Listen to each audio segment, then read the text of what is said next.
BJP के बारे में कहा जाता है कि वो 24x7 यानी साल के 12 महीने 7 दिन 24 घंटे चुनावी मूड में रहती है। एक चुनाव के बाद अगले चुनाव की तैयारी में जुट जाती है। लोकसभा चुनाव के बाद बीजेपी ने इसी साल होने वाले 4 राज्यों के विधानसभा चुनावों की तैयारी भी शुरू कर दी है। नमस्कार, आपके साथ मैं हूं संजीव चौहान। बीजेपी ने महाराष्ट्र, झारखंड, हरियाणा और जम्मू कश्मीर के लिए चुनावी प्रभारियों का ऐलान कर दिया है। लेकिन इसमें खास बात यह है कि केंद्रीय मंत्री नितिन गडकरी को महाराष्ट्र का चुनाव प्रभारी नहीं बनाया गया है। अब उन्हें नहीं बनाया गया है या वो खुद नहीं बने हैं, क्या है महाराष्ट्र समेत बाकी राज्यों के सियासी हालात, देखिए रिपोर्ट। तो पहले आप बीजेपी की तरफ से घोषित किए गए चुनाव प्रभारियों की लिस्ट देख लीजिए, फिर आपको महाराष्ट्र के सियासी हालात और नितिन गडकरी की भूमिका के बारे में विस्तार से बताते हैं। बीजेपी ने इसी साल होने वाले 4 राज्यों के विधानसभा चुनावों के लिए चुनाव प्रभारी घोषित कर दिए हैं। बीजेपी ने महाराष्ट्र के लिए केंद्रीय मंत्री भूपेंद्र यादव को प्रभारी और अश्विनी वैष्णव को सह प्रभारी नियुक्त किया है, जबकि हरियाणा चुनाव के लिए धर्मेंद्र प्रधान को प्रभारी और बिप्लब कुमार देव को सरकार सह प्रभारी बनाया है। झारखंड के लिए शिवराज सिंह चौहान चुनाव प्रभारी होंगे तो हेमंत बिस्व शर्मा सह प्रभारी, जबकि जम्मू कश्मीर के लिए बीजेपी ने जी किशन रेड्डी को चुनाव प्रभारी नियुक्त किया है। अब चुनाव प्रभारियों की भूमिका तो आप जानते ही हैं। ये नेता बीजेपी और साथी दलों के बीच कोऑर्डिनेशन का काम करेंगे, विधानसभा चुनाव के लिए टिकट बांटेंगे और इनकी हर एक रिपोर्ट बीजेपी आलाकमान के लिए पत्थर की लकीर होगी। लोकसभा चुनाव में अपेक्षा के मुताबिक प्रदर्शन न कर पाने वाली बीजेपी ने जिन नेताओं को 4 राज्यों में विधानसभा चुनाव जिताने का जिम्मा सौंपा है वो सभी केंद्रीय मंत्री हैं। भाई केंद्र सरकार में मंत्री नितिन गडकरी भी हैं। इन चारों राज्यों में महाराष्ट्र सबसे बड़ा राज्य है। महाराष्ट्र में विधानसभा की 288 सीटें हैं। यहाँ बीजेपी, शिवसेना, शिंदे और एनसीपी अजीत पवार गुटों में सीटों का बंटवारा करना और उन उम्मीदवारों का चयन करना बड़ी चुनौती है।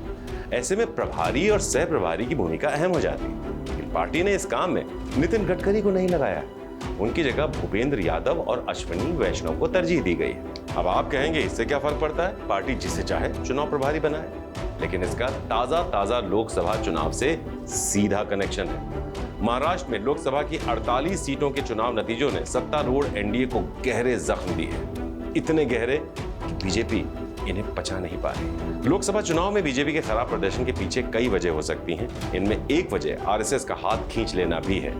अब तो आरएसएस और बीजेपी नेताओं के बीच खुलकर बयानबाजी भी हो रही है। हाल के लोकसभा चुनाव में महाराष्ट्र में बीजेपी की अगुवाई वाले एनडीए को सिर्फ 17 सीटें ही मिली हैं, जबकि 30 सीटें इंडिया गठबंधन जीत गया। एक सीट पर निर्दलीय को जीत मिली। महाराष्ट्र में शरद पवार और उद्धव ठाकरे की अगुवाई में जिस तरह इंडिया गठबंधन ने प्रदर्शन किया है, उससे बीजेपी और एनडीए के तो होश उड़े हुए हैं। इंडिया गठबंधन महाराष्ट्र का विधानसभा चुनाव मिलकर लड़ने का ऐलान भी कर चुका है। अब ऐसे में अगर लोकसभा चुनाव का वोटिंग पैटर्न काम करता है तो एनडीए के लिए विधानसभा चुनाव भी बड़ी मुसीबत साबित हो सकते हैं। शायद यही वजह है कि महाराष्ट्र के विधानसभा चुनाव को वहां का कोई बड़ा नेता अपने हाथ में लेकर अपने हाथ नहीं जलाना चाहता। नागपुर से लोकसभा चुनाव में हैट्रिक लगाने वाले गडकरी महाराष्ट्र विधानसभा चुनाव के प्रभारी के तौर पर सबसे मुफीद चेहरा हो सकते थे। खुद महाराष्ट्र के हैं, महाराष्ट्र में संगठन और सरकार में काम करने का लंबा अनुभव रखते हैं। लेकिन बीजेपी और आरएसएस के अंदरूनी सूत्रों से जो खबरें छनकर सामने आ रही हैं, उनके मुताबिक गडकरी ने खुद इसके लिए मना कर दिया। लोकसभा चुनाव नतीजों के तुरंत बाद उन्हें महाराष्ट्र का विधानसभा चुनाव जितवाने का जिम्मा सौंपने का ऑफर दिया गया था, लेकिन गडकरी ने महाराष्ट्र के बजाय केंद्र में अपनी पुरानी भूमिका निभाना पसंद किया।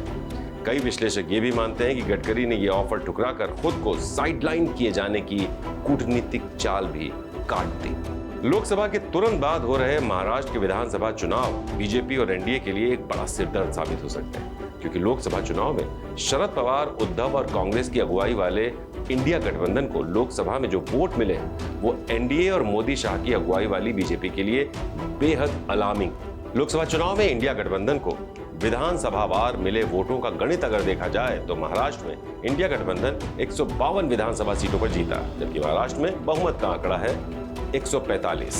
ये वोटिंग पैटर्न और मोमेंटम अगर कायम रहता है तो महाराष्ट्र में एनडीए सरकार की वापसी खटाई में पड़ सकती है। खैर, भारत में मतदाता बहुत लचीला है। कब, कौन, कितने दिन किसके साथ डटा रहता है, ये कह पाना बेहद मुश्किल होता है। लोकसभा चुनाव में एग्जिट पोल वाले इसी चक्कर में गच्चा खा चुके हैं। महाराष्ट्र की सियासी स्थितियां और गडकरी का महाराष्ट्र चुनाव प्रभारी न बनने की कुछ और वजह भी हो सकती है। लोकसभा चुनावों की तरह चारों राज्यों के विधानसभा चुनावों का हर अपडेट भी हम आप तक सबसे पहले पहुंचाते रहेंगे श्रेष्ठ भारत पर। तो बने रहिए हमारे साथ और देखते रहिए श्रेष्ठ भारत।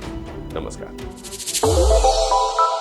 श्रेष्ठ भारत पर खबरों से जुड़े रहने के लिए चैनल को सब्सक्राइब और लाइक करें, बेल आइकन दबाएं और देखते रहें श्रेष्ठ भारत।